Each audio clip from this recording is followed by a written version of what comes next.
O livro do profeta Isaías. No primeiro vídeo, exploramos os capítulos 1 a 39, que eram a mensagem de julgamento e esperança de Isaías para Jerusalém. Ele acusou os líderes de Israel de rebelião contra Deus e disse que através da Assíria e depois da Babilônia, o reino de Israel desmoronaria através do julgamento de Deus.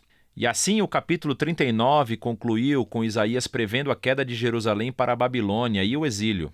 E 100 anos depois de Isaías, tudo isso aconteceu, tristemente.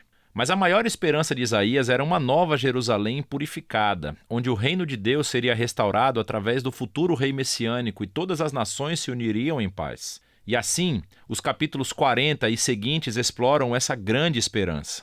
A primeira sessão principal, dos capítulos 40 a 48, abre com um anúncio de esperança e conforto para Israel. As pessoas são informadas que o exílio babilônico acabou e que o pecado de Israel foi tratado. Uma nova era está começando.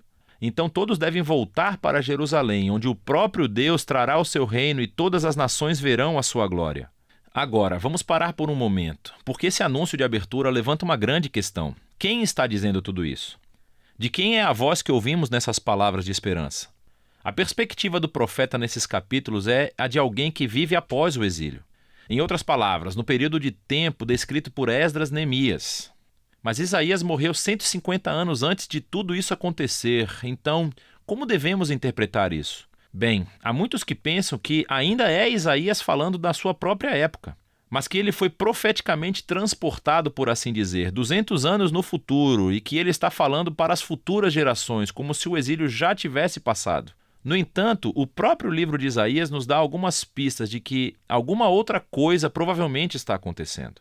Nos capítulos 8, 29 e 30, nos é dito que após Isaías ter sido rejeitado pelos líderes de Israel, ele escreveu e selou em um pergaminho todas as suas mensagens de julgamento e esperança, e que ele o passou para os seus discípulos como uma testemunha nos dias por vir. Por fim, Isaías morreu à espera de que Deus reivindicasse suas palavras. Agora, lembre-se, os capítulos de 1 a 39 foram projetados para nos mostrar que as previsões de julgamento de Isaías foram cumpridas no exílio. Ele é um verdadeiro profeta. E assim que o exílio terminou, os discípulos de Isaías, que guardaram as suas palavras por tanto tempo, abrem o pergaminho e começam a aplicar suas palavras de esperança na sua própria época. Assim, nessa visão, o livro de Isaías consiste na primeira coletânea das palavras de Isaías, bem como dos escritos de seus discípulos proféticos, que Deus usa para estender a mensagem de esperança de Isaías às futuras gerações. Qualquer que seja o ponto de vista, todo mundo concorda que esses capítulos estão anunciando que a esperança futura chegou, que Deus está cumprindo as promessas proféticas de Isaías. E assim o profeta espera que Israel responda, tornando-se o servo de Deus. Isso é, depois de experimentar a justiça e misericórdia de Deus através da história, eles começarão agora a compartilhar com as nações quem Deus verdadeiramente é. Mas não é isso que está acontecendo. Em vez de testemunhar às nações, Israel está realmente reclamando e até acusando Deus. Eles dizem que o Senhor não presta atenção aos seus problemas. Na verdade, ele está ignorando a sua causa. O exílio babilônico, compreensivelmente, fez com que Israel perdesse a fé em seu Deus. Quer dizer, talvez ele não seja tão poderoso. Talvez os deuses da Babilônia sejam muito melhores do que o nosso Deus. E assim, o resto desses capítulos, de 41 a 47, são criados como uma cena de julgamento. Deus está respondendo a essas dúvidas e acusações com os seguintes argumentos. Primeiro, ele diz que o exílio da Babilônia não foi negligência divina. Pelo contrário, foi divinamente orquestrado como um julgamento pelo pecado de Israel. Segundo, foi por causa de Israel que Deus levantou a Pérsia para conquistar a Babilônia, para que eles pudessem voltar para casa cumprindo as palavras do profeta Isaías. Portanto, a conclusão correta que Israel deve tirar é que o seu Deus é o rei da história, não os ídolos das nações. Na queda da Babilônia e na ascensão do rei da Pérsia, Ciro, Israel deveria ver a mão de Deus no trabalho e assim tornar-se seu servo, dizendo às nações quem ele é. Mas, no final do julgamento, capítulo 48, descobrimos que Israel ainda é tão rebelde e duro quanto seus ancestrais. E assim, Deus os desqualifica como seus servos. Mas Deus ainda está em uma missão para abençoar as nações.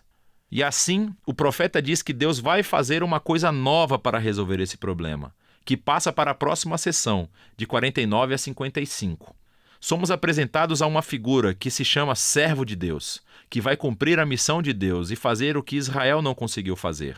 Deus dá a esse servo o título de Israel e envia essa pessoa em uma missão para, em primeiro lugar, restaurar o povo de Israel de volta ao seu Deus e, em segundo, tornar-se a luz de Deus para as nações. E nos é dito que esse servo é capacitado pelo Espírito de Deus para anunciar boas novas e trazer o reino de Deus sobre todas as nações.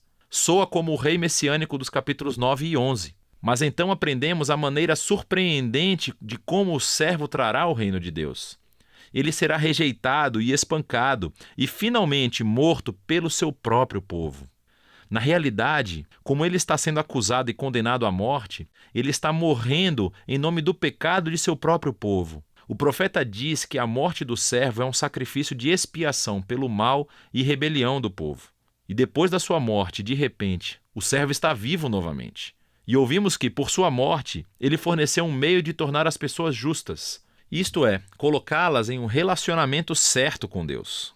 E assim essa sessão conclui descrevendo duas maneiras pelas quais as pessoas podem responder ao servo.